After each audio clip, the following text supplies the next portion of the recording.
everyone. Dr. Williscroft, our former dean and the fellow who helped us get the Center for Computational Medicine and Bioinformatics together and shepherded that through to departmental status starting in January 1, 2012, is here. Thank you, Dr. Williscroft, for coming. It's great to see you. And thank you for your support of us all.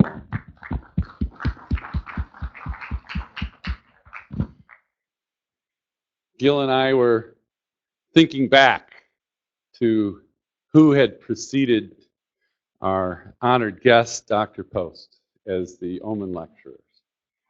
Well, we remembered that Leroy Hood gave the first one from the Institute of Systems Biology, and it was a dynamic presentation of, boots on the ground, precision and personalized medicine. It was really kind of before the precision medicine nomenclature came into. Then second, we had Isaac Kahane, who is now the chair of biomedical informatics at Harvard University, a special Gil Omenn story.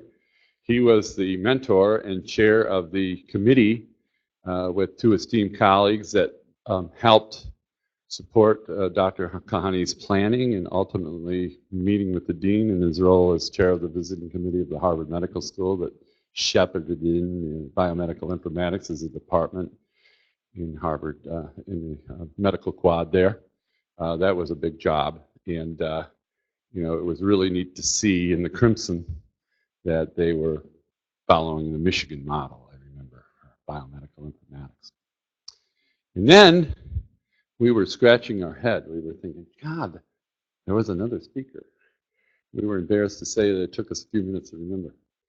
Well, it must be nice when you forget somebody like D.E. Shaw, who was our third annual Omenn lecturer, head of D.E. Shaw Research, founder of the famous International Hedge Fund, and now computational biologist who gave a wonderful lecture that last year. Computational chemist. You can see he's still correcting. And now we have the fourth one.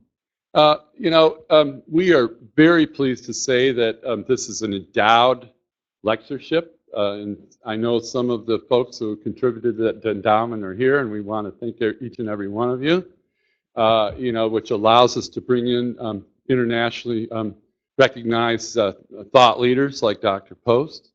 And just a brief mention, Dr. Omenn is a leader who leads through example. He goes to the seminars. He meets with the students. He will be interacting at every poster session. He mentors the chair. He mentors the associate chairs. He mentors the faculty. He mentors the students. He is the distinguished professor, the Harold T. Shapiro Distinguished University Professor, and his home department is DCMB, where he co-founded the Center for Computational Medicine and Bioinformatics in 2005. And, he is my mentor, and we are so lucky to have him. And we couldn't think of anybody better to ask than someone like Dr. Poste to come and share this special day with us. So, Gil, I'm going to turn it over to you to make the introductions, and we can get started. Thank you very much for being here.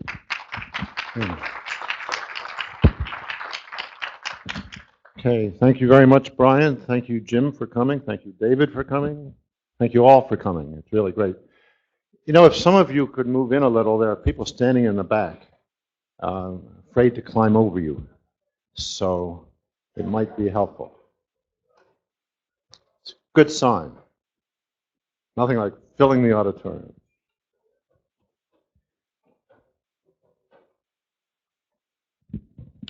Okay. Our guest today, George Poste, I would describe as a larger-than-life figure in the world of pharmaceutical development and in the whole broader world of biomedical research and the role of medicine and science in the larger society. For example, he is a member of the National Academy of Medicine, member of the Royal Society of London. He's on the board of the Hoover Institution, a member. He's just telling me about his special interest in the Council on Foreign Relations. Probably any of you who watch the Sunday news shows know that they are top of the line in what they do. He had bought property and sort of fell in love with Arizona, I guess, back in the early 90s when he was head of research and development, president of research organization for SmithKline Pharmaceutical Company, based in Philadelphia. And all through the 90s, he led R&D at SmithKline. As far as connections to Michigan, the most notable of many achievements there was his recruitment of Tachi Yamada, whom many of you will remember. He was head of gastroenterology here, and he was the chairman of medicine shortly before I arrived. But he had already gone to SmithKline. And what was sort of cute about that was he kept up, while he was doing his big job, which became a much bigger job when he eventually succeeded Dr. Poste, he kept up his activities here. His son was here in school, and his staff was here for his esteemed textbook of gastroenterology, which I think still continues in its latest edition. Anyway, all through those years, he had an office. He would come by. He was very curious what I was going to do as the new guy here in Ann Arbor, and quite a nice friendship came from all that. He and I together serve on the board of the Council of the National Academy of Medicine currently. Academy of Medicine does a lot of interesting things. They have, among many other activities, a current working group on which George Poste serves, which is looking to what could be more socially and socially responsible and friendly to innovation for the pricing of drugs in our society. Pretty salient topic, especially with tweets and other sources of advice. So I wish you well, you and your colleagues, on that little task. Currently, George is at a most remarkable peer institution for us, a fast-rising place called Arizona State University. Michael Crow went there about 20 years ago to do things differently with American higher education, to build around big ideas and to develop new kinds of names for things that would bring people from social sciences and physical sciences and humanities and engineering and outside together to do big things for society. And I would say it's turned out remarkably well. George was recruited to found what's called the Biodesign Institute at ASU, and he was the director from 2003 to 2009. He continues there as the chief scientist for an initiative called Complex Adaptive Systems. He's a Regents professor, and he holds the Del Webb Chair in Health Innovation. He received many awards, which you can look up if you're interested, but most important probably is Commander of the British Empire, awarded by Her Majesty Queen Elizabeth in 1999. George, it's a great pleasure to have you here with us. Everybody who's met with you has been thrilled, and we're very eager to hear your talk. Gil, thanks so much. Thank you. Brian, Gil, thank you for the kind introductions, and it is with warm reciprocity that it's a great honor to be giving this lecture on behalf of Gil Omenn, who I have not only known for a very long time, but have followed with great admiration, and the broad swath of subject matter we discussed this afternoon very much embodies his career in everything from being in the vanguard of initiatives in public health and epidemiology, but linking it with advances in cell and molecular biology and looking at it in the broadest possible context of what that means for contemporary education and research. So, Gil, thank you. It's a great honor to be here.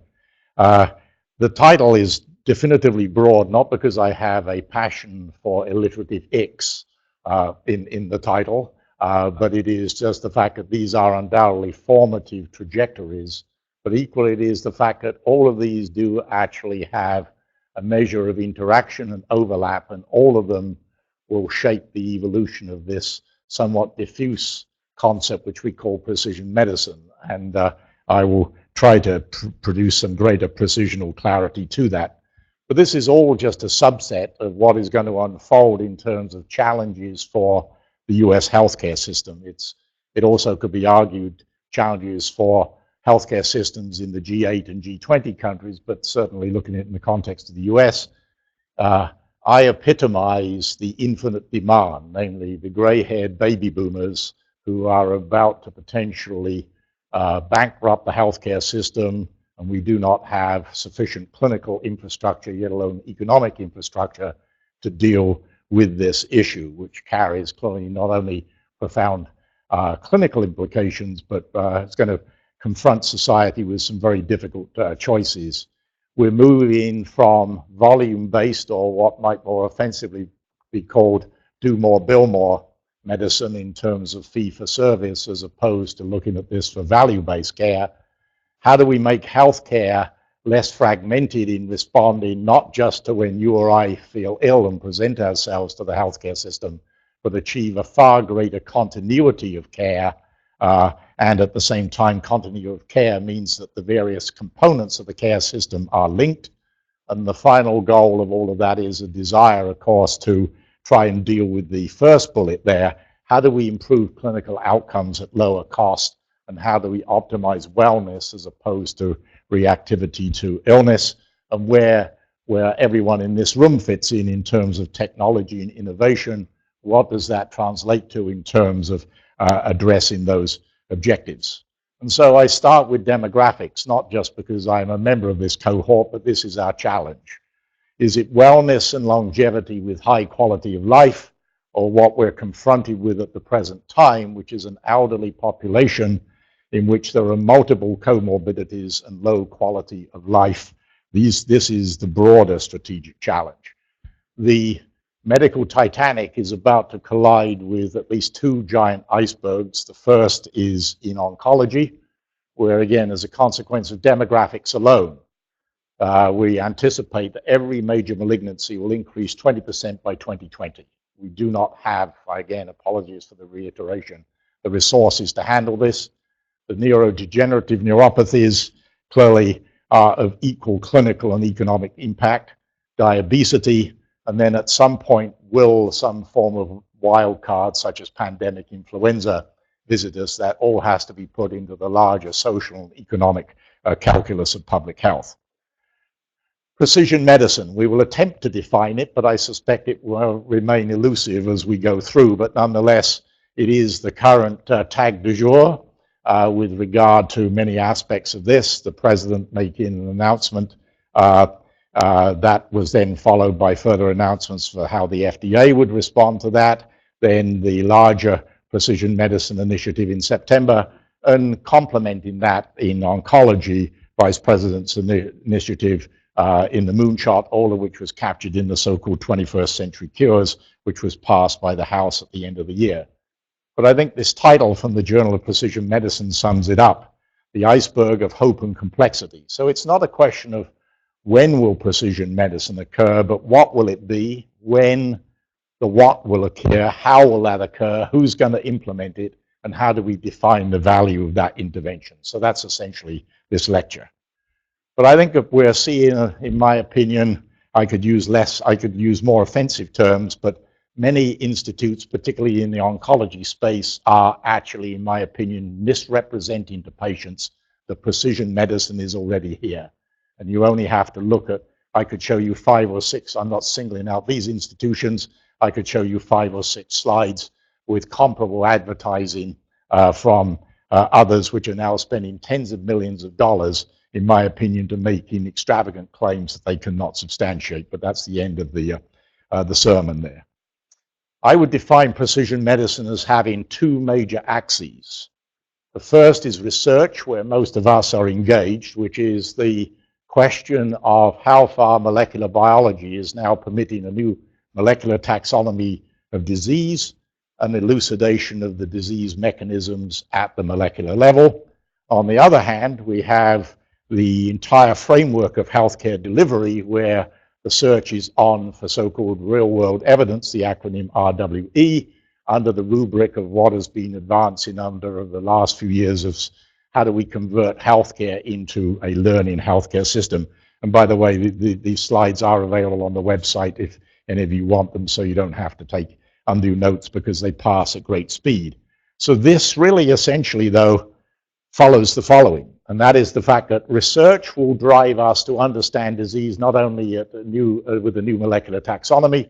We will define particular subpopulations and phenotypes that represent that. On the other hand, the healthcare delivery system is for the most part dealing with populations, but it is a virtuous circle because you need the data starting at the top of these large-scale aggregated population databases to permit you to then, moving through the circle, to begin to identify particular patterns associated either with clinical presentation or particular molecular phenotypes, to identify those, how far then you can correlate the existence of those subpopulations or subtypes with particular patterns of clinical disease, progression, and response to therapy.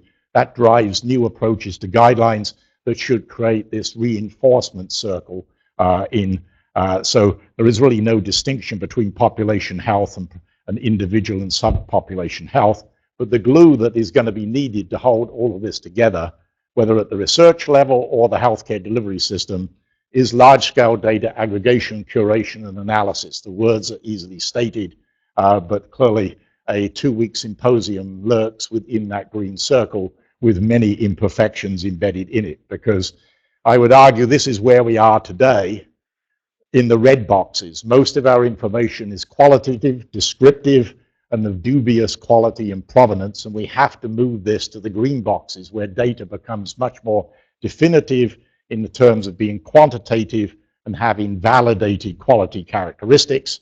And we go from a situation in which the healthcare system is an ecosystem of largely unconnected data sources to where we have to move to a far more seamless interconnectivity. But of course, all of this drives to one fundamental principle called value, and value differs wherever you live in this circle. So nonetheless, the mere purpose of this slide is to say that the contribution to what we would view as value, namely improved health with quality of life at lower cost, these are all of the transactional components that have to be considered in that, and each one of them would give a different definition of value. So if we stay within the research circle that we showed earlier before we go to the healthcare delivery circle, I always, again, apologies for any alliteration, I would argue that the overall intellectual progression of biomedicine has been from superstition to symptoms. We are still largely a symptom-based diagnostic culture, but increasingly signatures of disease at the molecular level are beginning to build this new understanding of the molecular classification of disease, with the aim that Panomics, and I make no apologies for the utilization of that term, requires an assessment in a systems-based way of what are the perturbations that occur from lesions in the genome or epigenome to then be reflected in downstream molecular networks. What does that then mean in terms of any given subpopulation or individual? And what are the signatures of disease as it would relate to the particular patient who's being presented? And so what that means, of course, is that we're going from the first set of open white circles there, one disease, diabetes, colon cancer, whatever, take your pick, to divide increasingly into subpopulations of varying sizes. So that's the second tier there, and begin to then also ask what sits within the blue dots at the bottom as to whether there are shared network perturbations in diseases in the same organ class. So what are, for example, linkages between perturbations in different CNS diseases, autoimmunity, and so forth in oncology? There may be shared similarities early in disease progression, but very few much later. One example amongst many from a paper in Science showing here in relation to diabetes and autoimmune disease how many elements of network perturbation overlap between different disease spectra within each of those. And of course, this then brings us to the whole issue of how do we interpret variation in individual genomes. Now 150 million variants identified, one variant every 5 or 6 base pairs. 80 million lying outside of coding regions, not yet sampling the full spectrum of the human race. But in terms of what does this mean clinically, how do we create, and we're a long way from it, in my opinion, appropriate filters to be able to say, in this entire repertoire of genomic variation, that's just at the SNP level before we get to other forms of variation like copy number variation and so forth. But this is going to be a daunting informatics challenge. And just look at this, and this is speculative from a paper in 2015, but the numbers are probably approximately correct in terms of the only thing we have to look at is those boxes at the bottom, an exabase of sequence per year, a zetabase by 2025, and the numbers of genomes which are being postulated. And that's just at primary genome sequence level before you even get to an epigenome or any other of the omics domains. And if anyone made the most superficial calculation of the computational horsepower needed to start analyzing this, or the infrastructure and the cost of that investment, I think you would end up with a Simpsonian duh. And we see these things basically being proposed in complete isolation without any understanding. We see new business alliances just announced at the JP Morgan conference, IBM bringing its skills together with Illumina and Philips to, at least at the genome sequence level, begin to turn loose large-scale machine learning and artificial intelligence methods. But of course, all of this will be dependent upon the adequacy of the proximal data inserted. But I believe we're dangerously close once again to allowing reductionism to run rampant, because the genes for syndrome is alive and well, and the simplified perspective that exome and whole genome sequencing is going to reveal the etiology of disease pathogenesis, I think is summed up here. And that is the fact that on a similar slide, I have a herd of sheep as opposed to the Pied Piper of Hamelin. But nonetheless, the belief that somehow we should put all of our money in the precision medicine initiative into genome sequencing, I think will simply mean that we generate a lot of data, but very little insight. Genome sequencing alone will not suffice. It's fundamental, but it's necessary, but not sufficient. We have to understand this very complex interplay between panomics with all of the omics. I forget, there's a UC Davis site, I think, that lists the number of omics. I think the last time I checked, it was something like 400 omics now exist, not all of them in biomedicine, but, and I suppose if you include the bibliome, you could add one more for the literature.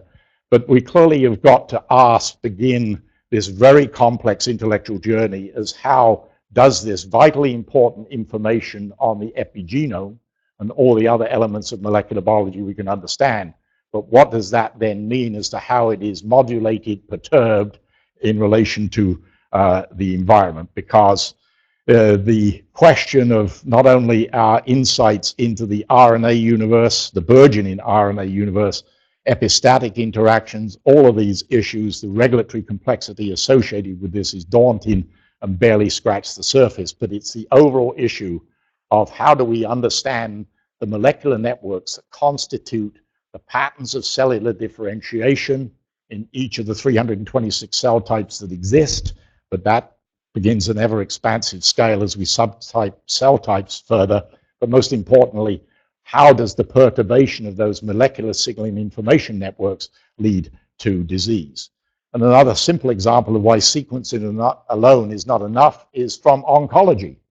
If you look at the 60 approved drugs that you could prescribe as an oncologist on the basis of profiling your patients, only the top yellow pie segment, only those drugs can be identified in the context of sequencing. The utilization of the rest of the drugs require non-sequencing methodologies, and if you look at the two there, Pembro and Nivo at the bottom, the latest categories of immuno-oncology agents cannot be identified on the basis of sequencing alone. Because our challenge, clearly stating the obvious to this audience, is what is the spectrum of perturbation that gives rise to clinical disease? It is clearly, other than acute infectious disease or trauma, it is for the most part a progressive continuum in that network perturbation. And at what level for each of us is some measure of subclinical disease in incubation? I hope not too seriously in most of us, but nonetheless is probably underway, because the challenge, and I don't know what the time frame for the resolution is going to be, but it is the deconvolution of these very complex signaling networks. So the hairball type diagram shown on the top, and having to deal with both spatial and temporal heterogeneity in this, because they're dealing with this. So even if we can narrow down a particular signaling network that we're interested in, the challenge is going to be, how do we gain sufficient accuracy to look at the shifts in that particular pathway and the multiple pathways that are embedded in the hairball? Because then our desire, of course, would be to shift the perturbed network. The best you can do with any complex adaptive system that exhibits emergent behavior, you can never totally control the behavior of that network or predict it, but can you in fact channel it along those red lines there to at least the preferred state, the desired state, as opposed to allowing the network to shift to what are called ND1, ND2, and so forth. So these concepts are easily stated, but the technical translation is going to be profoundly difficult. And then clearly, as we move into the elegant studies, some of which are being done here, in terms of understanding the genome in 3 and 4 dimensions, this is going to be fundamentally important as to how the topological arrangement of the genome, chromosome against chromosome, in both cis and trans translation. So this is going to be a fascinating intellectual exercise. But then, of course, we come to the issue already stated: how do we integrate diverse data sets against whatever omics data we have, to really then understand the impact of environmental factors across the continuity of a lifespan, lifestyle factors, behavior, and environment. Once again, easily stated, but it will have to we will have to assimilate these data sets if we're ever going to achieve robust genophenotypic relationships. And then one more ohm, of course, is the microbiome.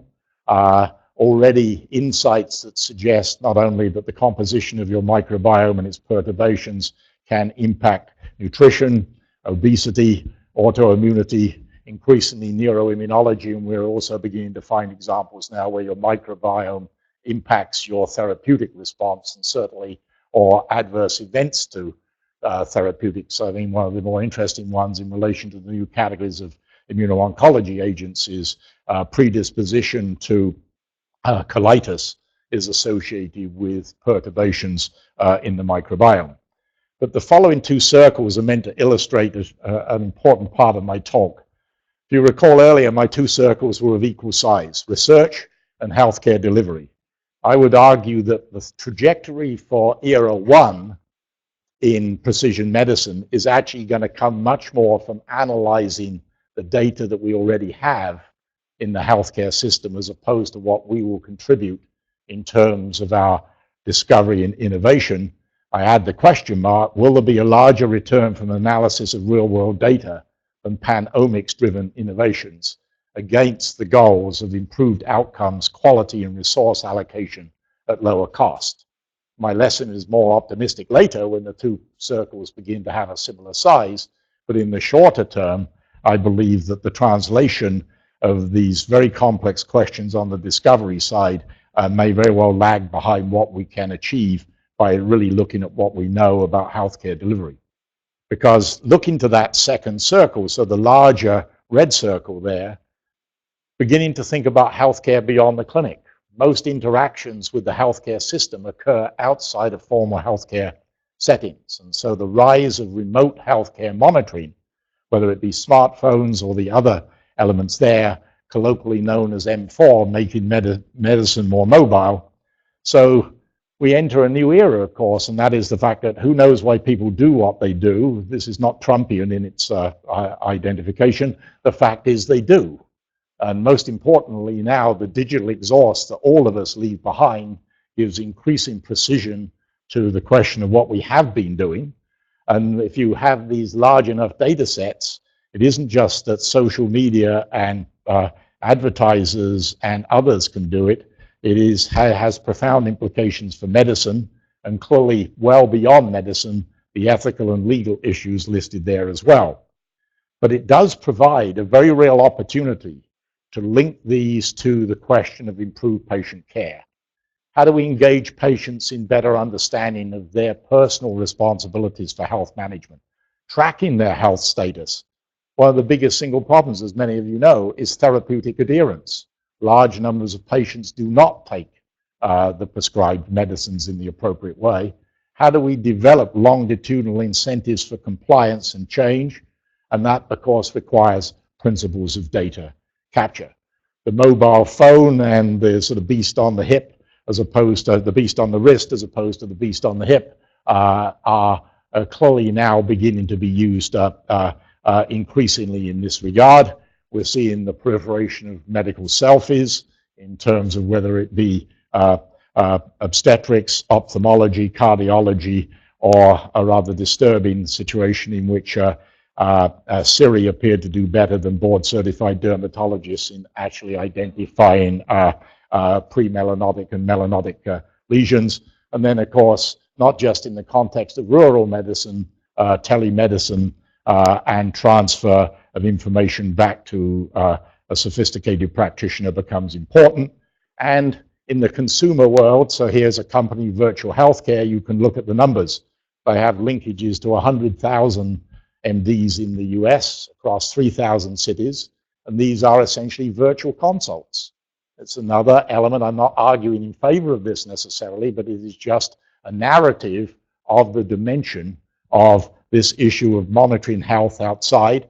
Smart materials, so whether they be electronics, whether it be a fluorophore that changes color because of bacterial contamination of the wound, or the smart medicine container, when you think the average 65-year-old is taking 3 medicines, the average 75-year-old is taking 11 medicines, even without cognitive decline.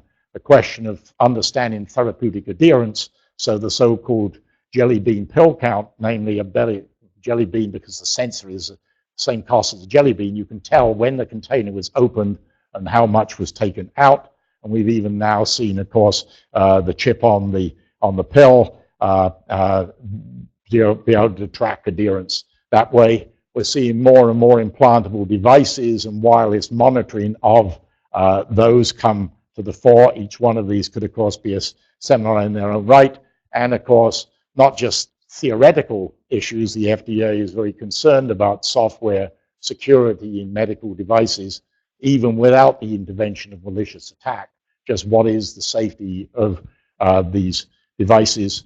But overwhelmingly, the so-called gray technologies, these can make enormous contributions in terms of therapeutic adherence, new patterns of cognitive stimulation for the aged, in-home support, reduced office visit by robotic telemedicine available in the home, and so forth. So a great deal of investments being made in this arena. And of course, whether you have Siri or Alexa or any of the others that begin to intrude on our lives as conversational digital assistants. And now we have Curie. I don't know why they don't make them more attractive, but nonetheless, that's the robot. The net issue is the fact that if these companies, which have never been involved in healthcare before, are getting involved in healthcare, and anyone who thinks that this isn't going to be a rude shock for elements of healthcare delivery is in for some rude surprises, because these are going to be very important informational resources for patients. But it does mean that if you're going to have an apps-based information economy, these are the challenges. First of all, many of the developers don't have access to high-quality data to actually validate the platform they're putting forward. In so many elements of biomedicine, cross-standardization, interoperability across different platforms isn't given enough attention, and the FDA is appropriately concerned about what is the accuracy, security, and privacy of data coming off these devices. And they're beginning to look at some of them of classifying them as class 3 devices, which means you will have to go through a full IDE approval process. And we're seeing the Federal Trade Commission now taking an interest in apps that make unsubstantiated claims. Perhaps they could also go back and look at some of the cancer center issues that I spoke about earlier. But there are other issues, standards, who integrates and interprets this data, very fundamental issues about who pays. If you expect a healthcare professional to examine this data, who consents the use of that data, particularly if that data is summed into larger data sets which are used? Did I consent for the use of that data? Who owns this data coming off these remote devices? All these issues are under consideration. If you look at the price tag paper in Health Affairs just published, the order is perhaps not surprising, other than most people would be surprised to find mental disorders at the top of that list. And it is not just the issue of the opioid crisis. It is many, many other issues contribute to this.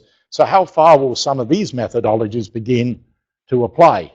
Huge investments being made both by the military and the social media companies in facial recognition technologies. Those will begin to start to spill over, because analysis of facial expression and other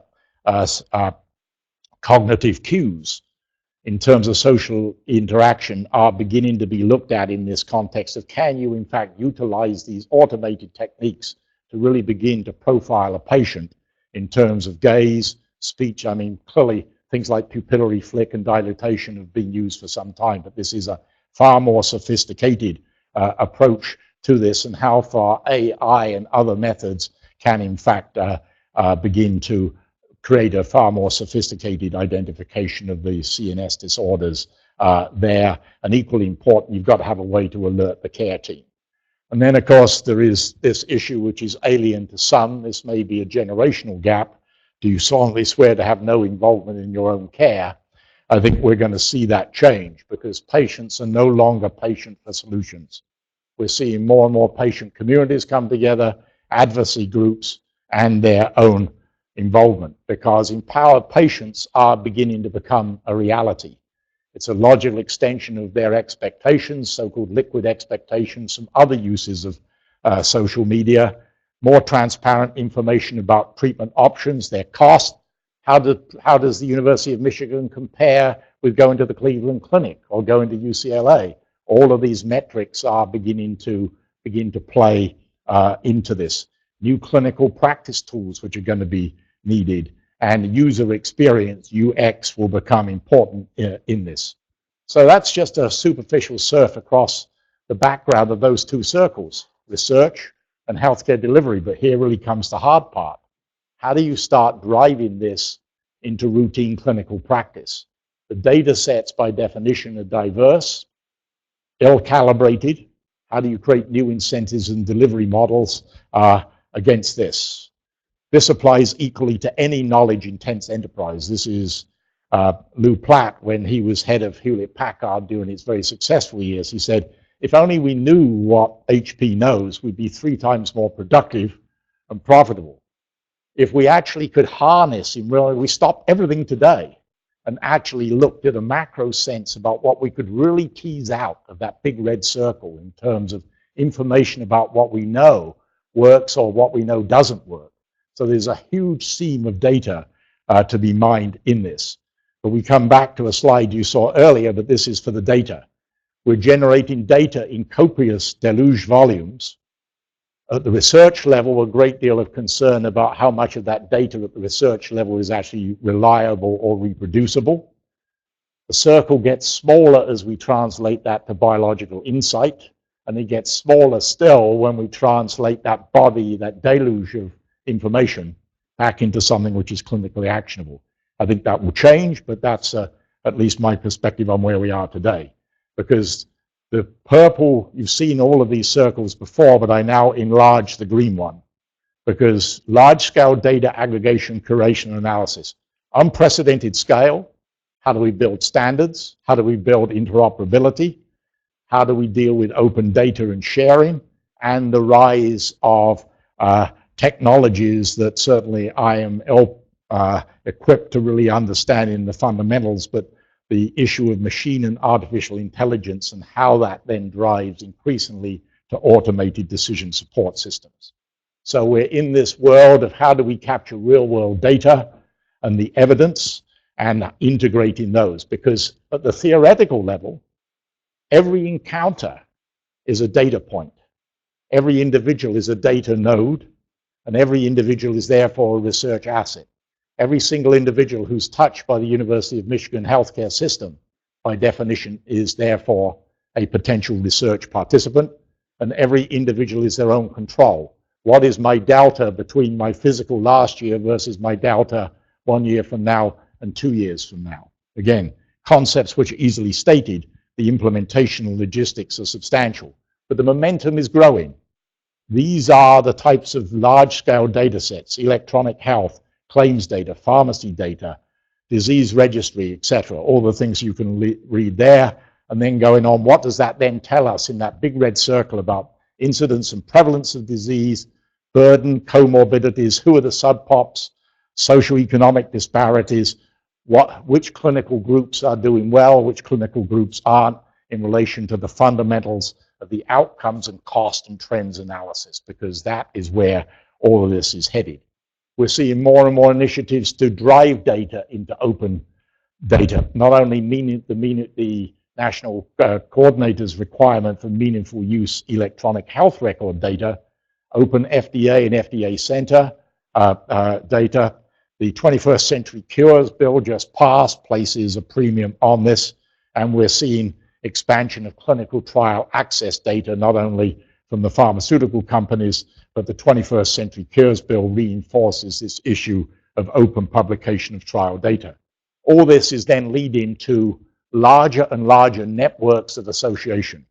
That particular report shown on the site, Consortiapedia, is well worth a read because it shows how universities are becoming increasingly broad in forming these multi-institution consortia in much the way that our colleagues in experimental physics have been doing for some time.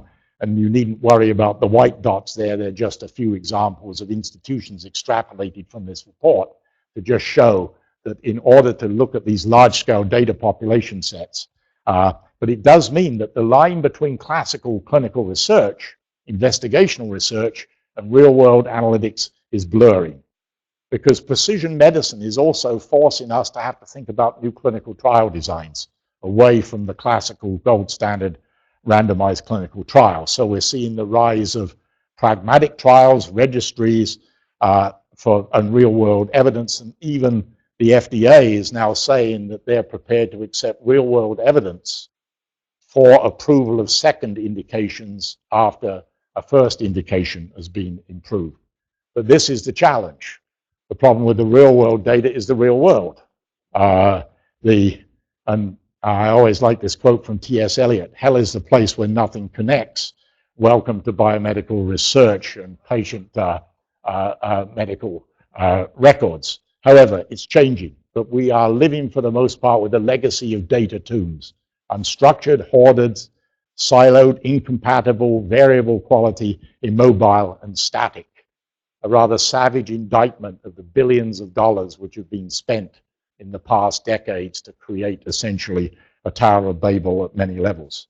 So the future, of course, is going to be driven by these large-scale analytics, which at one level can take structured data, such as predefined electronic medical record fields, diagnostic codes, etc., and linking that with essentially that red circle there should be small relative to the unstructured data, because so much of the data that we have, both at the research level and the clinical level, is actually unstructured. So how do we actually create the fusion between those? And that, of course, is a challenge. So here is a paper from JAMA a couple of years ago, a busy eye chart, but it serves to illustrate just the diversity of data sets which have got to be starting to be integrated if we're going to think in this holistic way. But equally important, if we're going to build the data commons for this, how will we ensure that this is in place for multiple databases? How can proprietary databases be integrated into this? We've already seen this in the BRCA1 situation in terms of the Myriad database on the one hand versus public databases. Are we going to see the introduction of compulsory access schemes versus incentives for sharing? But it is this, another variation on the green circle, what is colloquially known as the V6 problem. Volume of data, variety, velocity, veracity, virtualization, and value, and then the other acronyms are shown there as well, because this represents a truly formidable challenge. Put in more pictorial terms, we're already dealing with most institutions with petabyte and terabyte data sources, and we're quickly heading to exabyte scale. What are going to be the formats for integration, longitudinal integration, new analytics for natural language processing, computational infrastructure, and an equally powerful gap in terms of inadequate personnel to deal with this challenge. By definition, health data carries a particular sensitivity. As more and more of this data is moved to the cloud, what will be the security provisions to be put in place? So at one level, identifiable individual data in the purple circle there derives from informed consent with legal provisions such as HIPAA. Aggregated de-identified data contains various levels of probabilistic consent. But then, of course, is everything that you and I are revealing every day about ourselves by what we do, what we touch, off the beast on the hip, the beast on the wrist, our cars, any other interaction that we do in terms of purchasing and so forth, really is beginning to create, essentially, there is no such thing as anonymity any longer. And as the head of Sun Microsystems said a couple of years ago, rather offensive, but nonetheless he said it, there's no security, so get over it. This is the world we will have to live in. So how do we actually then handle that? But where its value can be is in this complex lifestyle behavior issue of the exposome. How do we tell him what I've done as to how far that's influencing my risk and so forth? And we've touched on this. But I think that the other element of this, of course, is what does this mean in terms of how we as professionals cope? There's not only the data deluge in terms of the V6 problem, it's our own cognitive bandwidth. How do we start to basically manage these huge data flows in terms of automated analytics and decision support, and not in any way to relegate highly sophisticated professional competence to a traffic light chart, but we will have to get to that in many situations. Green, you do it. Red, you don't do it. And yellow, amber will remain ambiguous, but we will move increasingly to that setting. We're already seeing the quest for robust evidence. So if you look at the latest issue of JAMA, you'll see how does this help the busy physician off the phone, specialized groups being set up with the American Medical Association to try and deal with this data deluge evidence issue, drinking from the fire hose, but it's much more profound than that.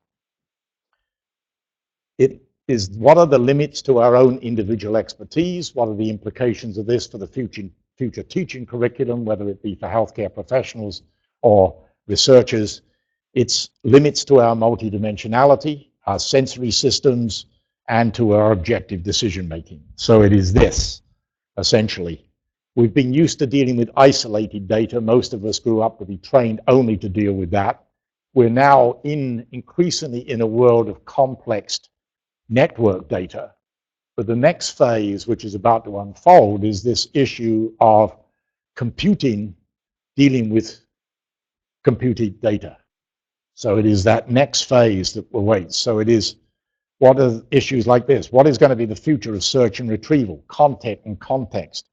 And what this is a term that comes from the military, collapse the time to decision. How do you ensure that you have intelligence at ingestion? And that will become increasingly the overarching issue. And with attribution in a moment to this quote, why wait for the slow brain to catch up with the fast machine, is the issue at hand. We're seeing the first forays of artificial intelligence into the marketplace. We saw a few of those in an earlier slide in relation to things like Alexa and other conversational digital assistants. But we're seeing it, this momentum is beginning to grow. But most importantly, this amounts to the question of how far can deep learning and machine intelligence actually help us with a far deeper and profound understanding of linking structural text with structured data with unstructured data. Equally important, how do we begin to search all things? Not just the things that we're used to out of convenience, but the entire spectrum of data inputs. Why should you have to ask first? You see increasingly the prompts that are given you not only when you type, but also the other suggestions as to what your preferences may be. And there is the quote to Redmore at Lexalytics, why wait for the slow machine to pick up, slow brain to catch up to the fast machine? We're already seeing this in image recognition. We had discussions on this morning. Is this a viable future for pathologists, radiologists, ophthalmologists, and those interested in cardiovascular architecture or any form of imaging methodology. How far before these types of technologies essentially render all of the professional participants in these fields, other than conservative professional pushback, render them essentially effete. This is not meant to be humorous. It's meant to have a measure of importance. If you found out your dog was an android, would you still love it? And if you found out your boss was a robot, would you still obey the directives? There's a lot of profound questions that lurk within both of those in terms of the trajectory of machine learning and artificial intelligence in the next 10 years.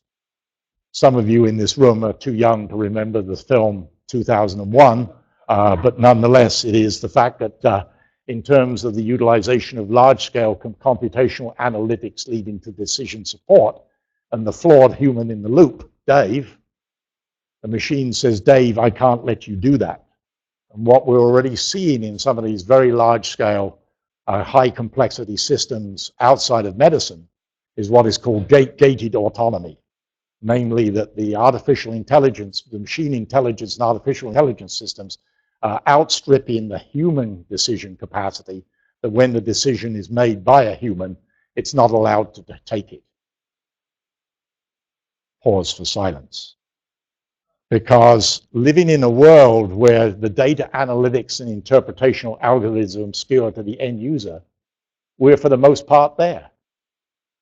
Do practicing physicians really understand the interpretation of complex multiplex diagnostics? Unequivocally not. They're charged with 15 minutes to see a patient, and they want rapid traffic light decisions to be able to ensure that they can move on in a productive way. But ceding decision authority to computerized decision support is culturally alien to all of us who've invested a great deal of intellectual effort to achieve our professional competency, but we accept it in all other aspects of our lives. It's rather like every time you read the newspaper, if there is such a thing as a newspaper any longer, you read something you know something about and you say, that's bullshit, right? And then you read the remaining 99% as if it's true, right? And so these are very important bifurcations that we're approaching. So who will have the responsibility for validate the oversight of critical assumptions in decision trees for intelligence and ingestion? What is the role of the regulatory agencies and professional associations in setting those threshold standards? Will it be humans? Will it be machines? A combination of both. Because there are some profound issues here that go well beyond biomedicine. Many of you are well aware. We've already seen not only the hypocrisy of politicians standing in front of rusting Great Lakes manufacturing facilities in the belief that somehow traditional manufacturing is coming back. It ain't. You only have to look at the impact of robotics in many industries. We're seeing low and middle scale workers placed at risk. If a task can be digitized, it will be analyzed, and the value of humans in the loop may only prosper as a consequence of what value they can generate in terms of data. With apologies to alliteration for some of the colleagues I met with this morning, I tell my graduate students and postdocs, much of your career is going to be determined by 4 8s, not the number 8, but words that end in ATE. The first is you're going to be in a data-intensive world. So how do you actually navigate? Those data sources are increasingly diverse. So how do you actually integrate? There's so much rubbish out there, so how do you authenticate? And then the most challenging one of all is how do you differentiate? How can you reliably begin to make a critical assessment that your perceived career trajectory is not going to be subject to replacement by robotics or automated clinical decision software at some point within the foreseeable future? I think you'd agree. These are important questions to be followed. And then, of course, in the broader elements of this, the whole issue of privacy and surveillance and the other issues which follow here are all part of the debate on the unfolding of deep learning, machine intelligence, and artificial intelligence. And for any of you who want to make a foray into this, I think these are probably the 3 most important and sophisticated and scholarly volumes which have been published on this in offering the pros and cons of this. And if any of you are interested, there's also the OSTB study on preparing for a future of artificial intelligence is probably the most superficial of the four, but nonetheless is a good introduction to the subject.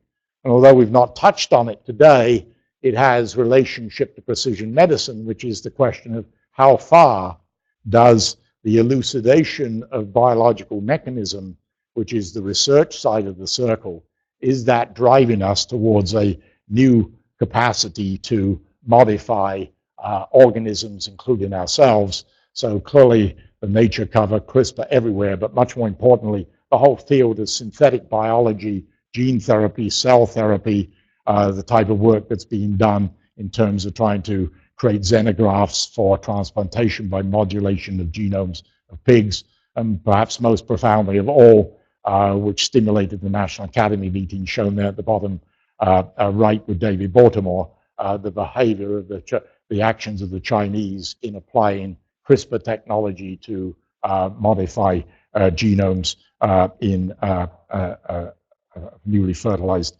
embryo, albeit one that could not be implanted. But I think one of the most profound questions of all, and we spent some time with Gil's group this morning talking about this, I don't have an answer to this, but right now we've all spent our lives in a world which has been dominated by hypothesis generation as opposed to mining of large-scale data sets. Is that going to flip such that hypothesis-driven research will become very much secondary to mining of very large-scale data sets? So a new skill set for data scientists, a new skill set for perhaps for sophisticated automated systems. I don't know the answer to that, but I pose it as a question. But one thing is sure, it's moving at a hell of a pace. I mean, that's what we're trying to show here. So I think if you look at this in the context of medical education, clearly much of our contemporary curriculum is still appropriately grounded in the intellectual pedigree of Flexner at the start of the 20th century, converting medicine at least then to a science-centric discipline. From 2000 onwards, we saw, courtesy of the then Institute of Medicine, now the National Academy of Medicine, healthcare as a learning system. Now we've moved into a world in which network topologies and dynamics become the critical factor, whether it be at the level of the analysis of disease, shown here is the genome challenge, but equally important, healthcare systems are in their own right complex adaptive systems. A multiplicity of organizational entities having to be put in place. So you've got this a duality of the research dimension that we're all involved in, together with the healthcare delivery system, both of which represent profound complexity. This is a cover from the cover of JAMA in December, and I think it's a rather savage concern at one level about what is going to be the future of medicine and medical education. Is it Boschian as opposed to Trumpian, but Boschian in terms of that is this really the nightmare that medical education faces for the future, courtesy of all the sorts of things that I've been talking about. I think that this is an appropriate metaphor at another level, but I would argue that it's as much this too. A new definition of DNR is not do not resuscitate, it is denial, negativity, and resistance. So those embedded cultural parameters will be as important in influencing the trajectory of the evolution of precision medicine into the clinic as anything else. So in summary, clearly, at the intellectual level, precision medicine ushers in a new era in clinical medicine and public health. It has an obligate and inextricable linkage and interdependency with data-intensive medicine and digital healthcare, but those dualities carry profound implications as shown there in that bottom bullet. But it is in the end a systems-based approach. The world of discovery and translational science in which most of us live, how do we move this into new clinical trial designs driven by precision medicine? Perhaps we can talk about in Q&A. That is also requiring new paradigms for regulators and payers. And the final issue, of course, is how do we ensure that this moves into clinical care for the benefit of patients? Because we're dealing with a classic convergence phenomenon here. On the one side, we've got consumerism in terms of patient engagement, social media, lifestyle, style, and expanded care space beyond healthcare. On the other hand, the world in which we all live, science, technology, and medicine on the other side, but all this comes together in terms of big data. Population health, precision medicine, how do we apply data science to manage these massive data flows, and eventually the role of artificial intelligence in it. So for a cold Michigan day, some of us, I hope this is not too inflammatory a comment, will be going home to sunshine and 75 degrees. But Gil, it has been a great honor to give a lecture in your name, sir. So I hope at least, even though this is a fairly superficial surf across a broad range of subject matter, I hope at least it has illustrated some of the factors which are influencing the trajectory of precision medicine, as at least as I would perceive them. So thank you very much.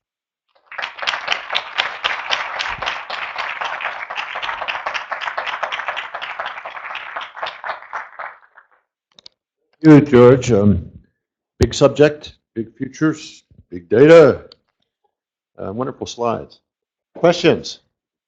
Gary.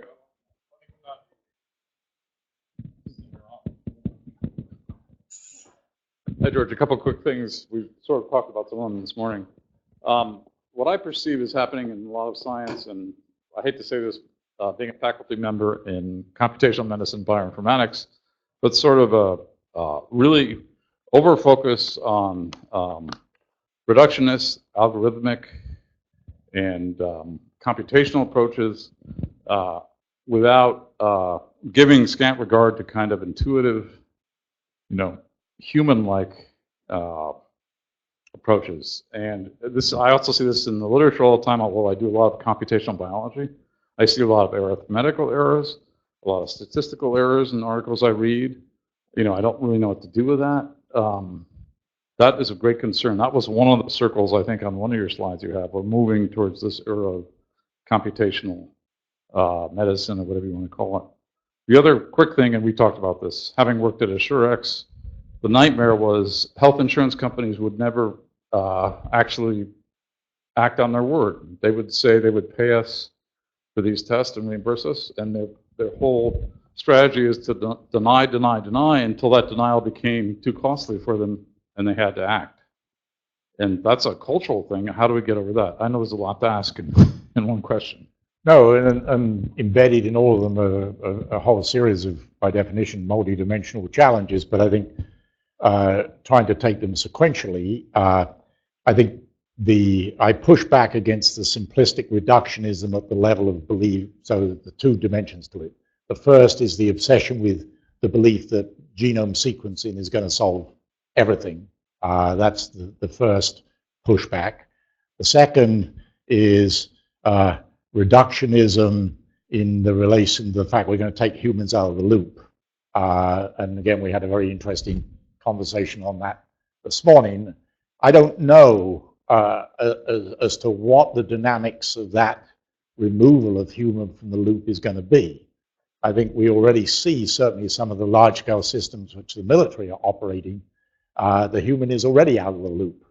By definition, taking that, quote, intuitive, I mean, one of the interests, no, but sort of, you appropriately use the word intuitive with the assumption that only humans can be intuitive. There are some in the artificial intelligence community who believe that capacity will eventually be replicated at some point. I don't know enough to know whether or not that's reality. But and your point then about the question of, which is a subset of the larger data reproducibility replication issue, flawed statistical methodologies, particularly being generated by people like myself, because we've often said with humor, the reason most of us did biology and medicine is because we didn't have to do math, right? So the question of statistical sophistication is going to reach entirely new levels. I mean, in clinical trials, we can get to talk about it. Everything's shifting to Bayesian type designs.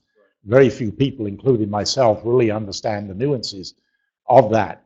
But I think that there's a very interesting school of thought that argues that much of the statistical error and bias introduced by human in the loop today will be automatically refereed by computational tools that say, aha, that's a flawed statistical methodology.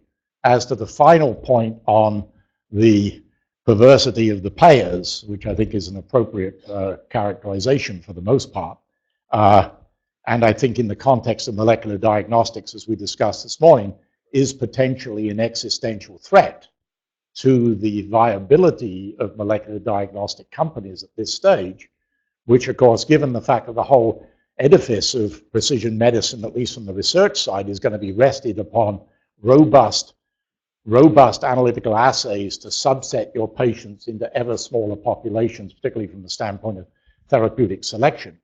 I think we're going to have to wait, as you said, until the straw that breaks the camel's back in a cost structure. And I think that's here, and it's called immuno-oncology. And that is the fact that when you're now looking at people putting together like CTLA-4 inhibitors and PD-1, PD-L1 inhibitors together at a combination of $300,000 a pop, with only 30 to 40% of patients responding, that is going to be when the well-known material is going to hit the fan in terms of them beginning. And I think once that begins to be demonstrated that that is a constraint, that forget therapeutic non-adherence by patients, literally every drug class carries at least a 20 to 30% non-responder fraction, even when drugs are taken in impeccable adherence with the prescription pattern. So I think that I look to immuno-oncology as actually a cost driver, which is actually going to force a much more stringent analysis of responder, non-responder phenotyping. Does that answer your question? Okay. Students get priority here. Any questions from students? Harry.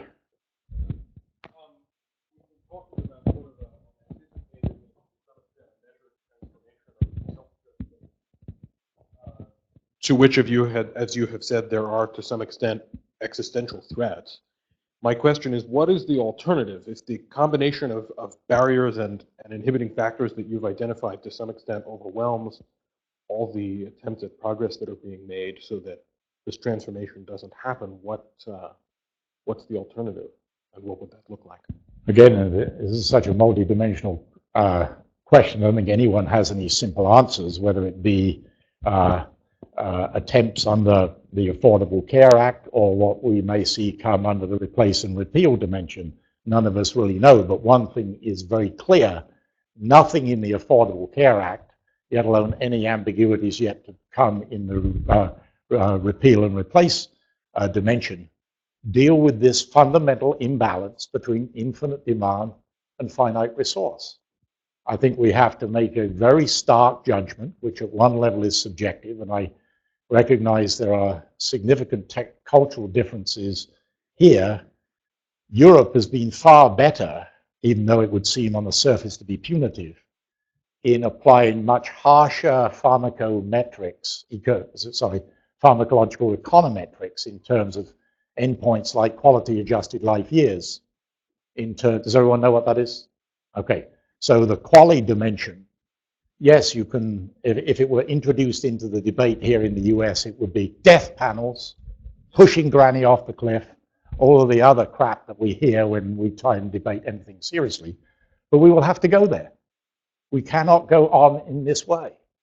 And if you do a cost-effective analysis, there is not a single drug that has been introduced since 2002 in oncology which will hit the quality parameter which is used in Europe to deny something going onto the formulary. And we are tragically going to have to start facing up to the fact that and we again getting back to this issue of which we flirted with today in some of the more scientific discussions. What is the probability that the disruption of complex signaling networks in chronic late onset diseases like cancer and Alzheimer's and other degenerative neuropathies, that a single point of intervention drug is actually going to reset that network back to some measure of homeostatic stability? All of us would say nil, right? And unfortunately, that's reflected in clinical trials. We've just seen the latest in the Lilly failure in Alzheimer's disease. And at some point, we're going to have to basically, and I think it's an ethical issue, begin to say that, but you raise a very good point. Do we just stop everything? The answer is no. But I think we have to be much more pragmatic in saying We've been down this avenue and it is not working. It is time to rethink it. And in addition, we've got to reach a point with certain late onset diseases. I mean, ASCO, the American Society of Clinical Oncology, is already wrestling with the issue, is at what point do you begin to transition to palliative care? How many interventions do you have to go through before you actually say, just on quality of life issues? And I don't know, no one knows. It's an individual choice at one level, and no one knows what they will do until the awful diagnosis is given to them. But standing here today, hopefully in reasonable health, I know if that diagnosis is given to me, I'm growing my beard and my ponytail, and I'm not going to have that type of multiple assault subjected on me, knowing that the probability of outcome is so miserable. But that's an individual judgment, which everyone has to make. But sooner or later, society is going to have to make that judgment too. Oh. See you, Chuck. Thanks. Just to follow up on the society and the cultural and ethical differences that you just mentioned. So there is also a question that many advances in science and technology, and that you showed us, they're not widely public that... Sorry, you missed a gap before you went back on. Start yeah, again. so it's not that widely accepted. It's not understood, which is okay, but the results, many scientific results, not accepted by the public. You can see it with the GMOs, vaccination, people who elect officials who don't believe in climate change. So can you comment on that? What are possible ways and what are our responsibility as a community of scientists to change that? Because without that, it will be very hard to change the policies, advance towards the things that you already mentioned. No, you're absolutely right. I mean, as we get into dangerously what is colloquially out of this election being called the post-fact world, right? Yet alone the orchestrated, deceptive fake news in its own right. But even if you stay within objective data, the ability of the public apparently to be able to assimilate that. I mean, you can at least generously concede in the climate change debate that seems to be so far off to people that they have difficulty getting their heads around it. But GMOs, vaccination, and sorry, we can't treat grandma, those are going to be issues which are in our face today as immediate issues.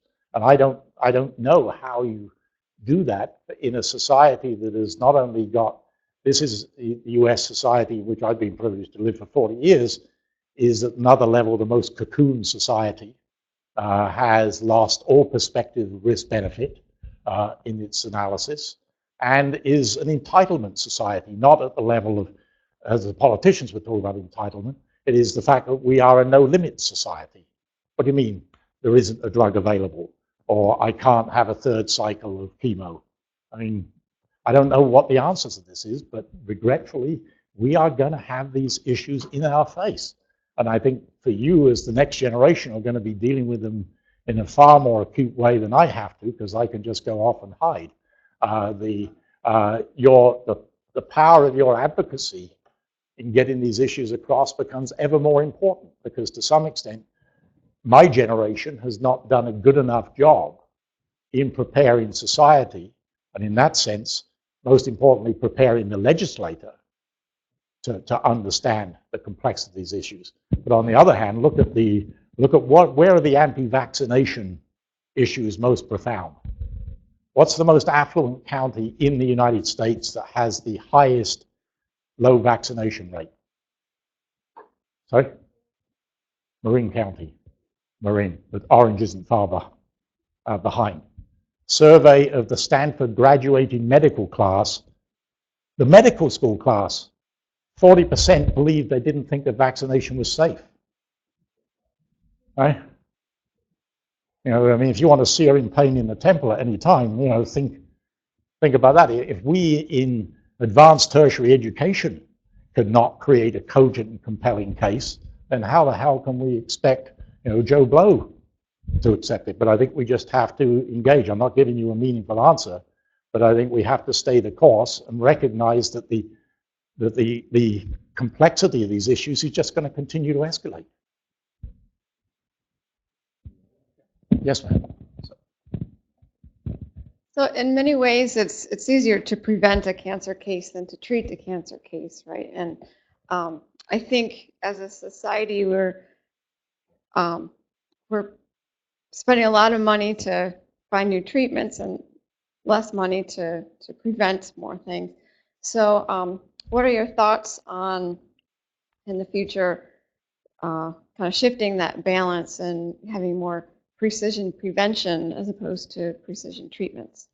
Well, again, much lurks within the question. I mean, at the highest level, by definition, you're absolutely correct in terms of a preventive strategy.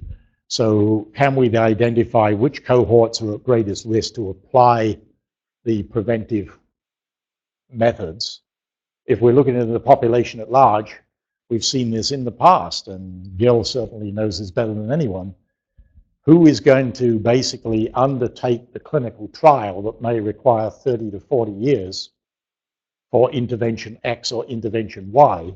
In my opinion, that's what enlightened public health should be doing, but there are so many variables that get thrown into that. So even if you believe that you had so not just staying within therapeutics, but a behavioral adjustment, right? I just don't think it's going to occur.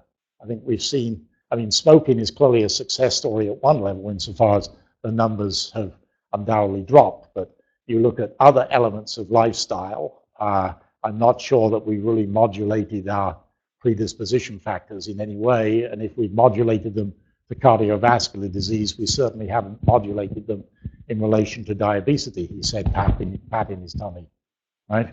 You know, there is a great example, Maureen, that was conducted on a national scale in Taiwan, if you consider natural, for hepatitis B associated liver cancer. And this was a study organized by a single scientist with many colleagues. He was University of Washington epidemiology and physician, faculty member, my faculty when I was Dean of Public Health there, who went to Taiwan for a sabbatical and stayed on and focused his work on hepatitis B prevention and the seminal recognition that liver cancers resulted in people who were infected during birth. And the neonates who became chronic carriers, often with no manifestation clinically of the hepatitis, were the future cases of an epidemic of liver cancer in that country. So they managed to get enough evidence, persuade the powers that be and the population for universal immunization at perinatal period. And they have eliminated, in this, this now, decades later, they've eliminated cases in that whole cohort of liver cancer related to hepatitis B. That's the kind of big thinking we need to stimulate, and of course, find the discoveries that support such decisions. And by definition, acute events which have an obvious public registry, I mean, you go back to polio, right? It was very easy to get a societal mobilization behind, we must have a vaccine, we must have a vaccine, because it was the swimming pools of summer and the presence, so an in-your-face problem. When the problem is long distant, particularly without a causal association or even a correlative association, it's very much more difficult for agencies to respond. But we also have to ask some very profound questions, which didn't come up here, is what is the responsibility of governments to be undertaking these far more sophisticated long-term perspectives? Because the following is a provocative statement. Do we have the National Institutes of Health, or do we actually have the National Institutes of Biomedical Research? Right? Yeah, we know the answer. Right? I mean, there's much that lurks there. I mean, 80% of the NIH $35 billion budget goes to what? R01 grants. Right? And what's the average size of an R01 grant? $380,000. I'm not in any way demeaning R01 grants because they're damn difficult to get, but it is not the way we should be organizing biomedical research today. But the minute you wanted to flip-flop this to other issues, the howl that would go up from where? Right here, and every other university campus. I mean, I will make an inflammatory comment that the R01 grants, for the most part, have become a form of academic welfare. They contribute very little in isolation. In aggregation, yes. But we've got to seriously rethink the overall way in which we approach societal problems at large. Alex. That's the challenge. Let me jump in here for a second, hand it to Dr. States. You know, Maureen, you're a leader in human papillomavirus research now, and some of the things that are on the you know, therapeutic and treatment side, certainly on the identification side. And you know, some of us have to just rebalance our own energies. Yeah. And especially because we have credibility, and get out there and make people aware that we can make a difference, that our kids can, you know, benefit from this, and that we do have some means available. So I just want to jump in there because it's incumbent on all of us, just as Gil is encouraging us to you know, take this on and educate not only ourselves and our students, but society.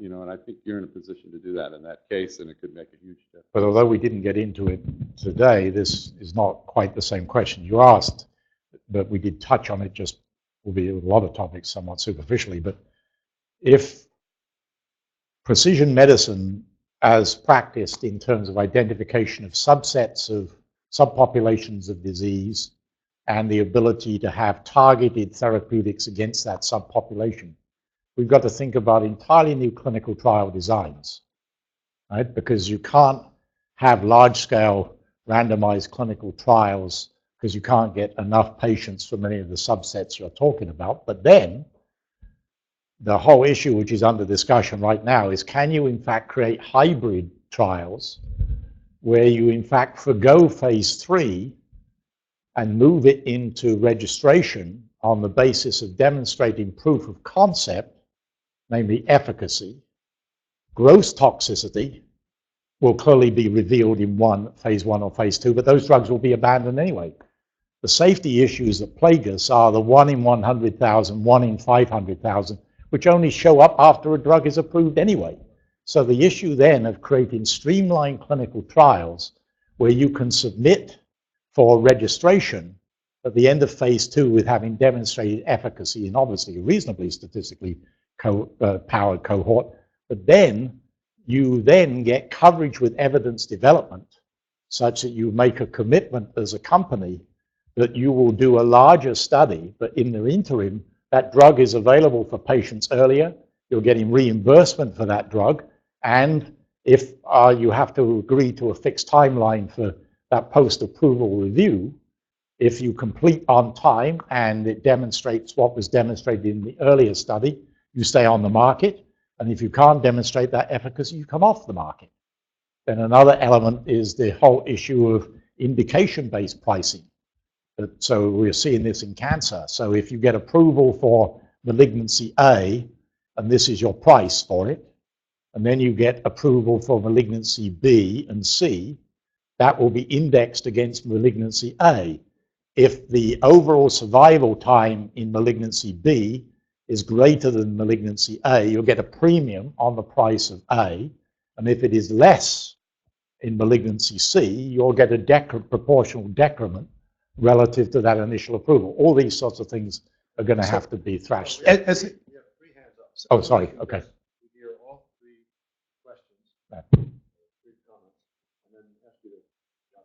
So,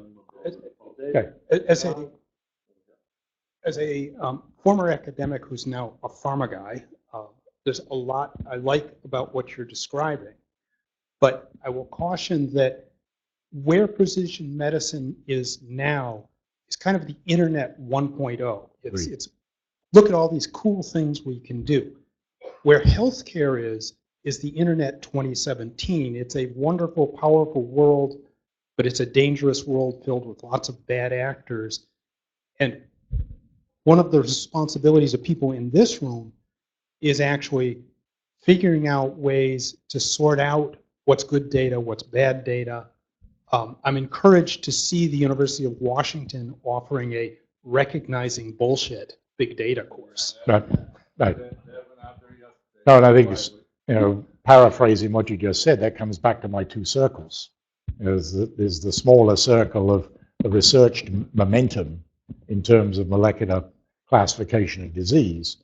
But the bigger circle where we can extract, so that's your Internet 1, but the Internet 2017 is in fact the big healthcare circle.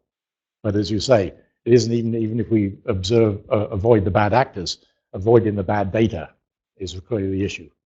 Next one. Hi. This was actually sort of a reaction to your comment a little while back about NIH grants. So it seemed to me that a lot of what you were talking about was a massive labor shortage, the need for an economic restructuring within the medical system, which means either mass training or mass retraining of individuals to be able to handle large-scale data in relationship to medicine. And so this made me think about my cohort of biologists. So we were trained, the funding to train us was sort of brought large scale at the beginning of the 2000s with the idea that biotechnology was the future economy of the United States. And then by the time everyone was trained, it turned out, no, we had overproduced biologists, right? And so at this point, it's like 1 in 10 PhDs in biology go on to get that sort of standard tenure track job that they thought that they were being trained for.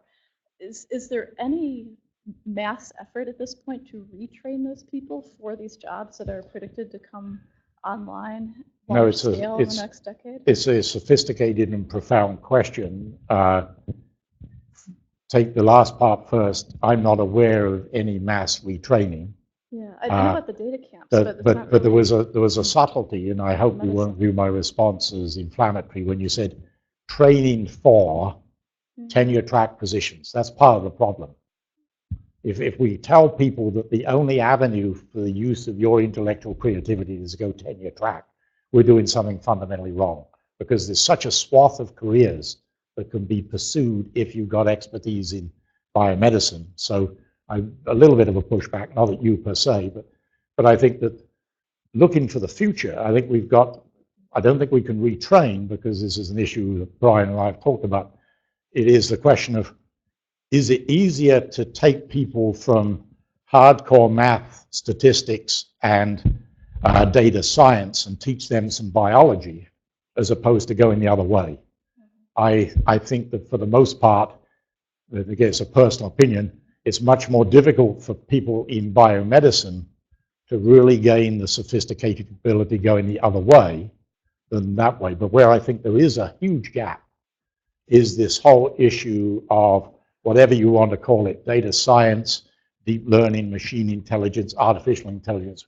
We have a huge gap of that, not only in biomedicine, but if we train people in those disciplines, even if we can't assimilate them into biomedicine because we're saturated, there are so many other places in which the data deluge is occurring. They will be employable anywhere.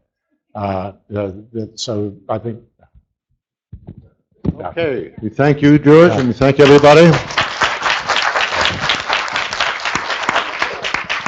Please come just a few steps down the hall to the poster session, have a little refreshment, and meet the students and postdocs who are presenting. And Gil, if you could just remind people, if they want the slides, they're on my website. And if you want to take any of the slides, George welcomes you to look at them or use them with attribution from his website.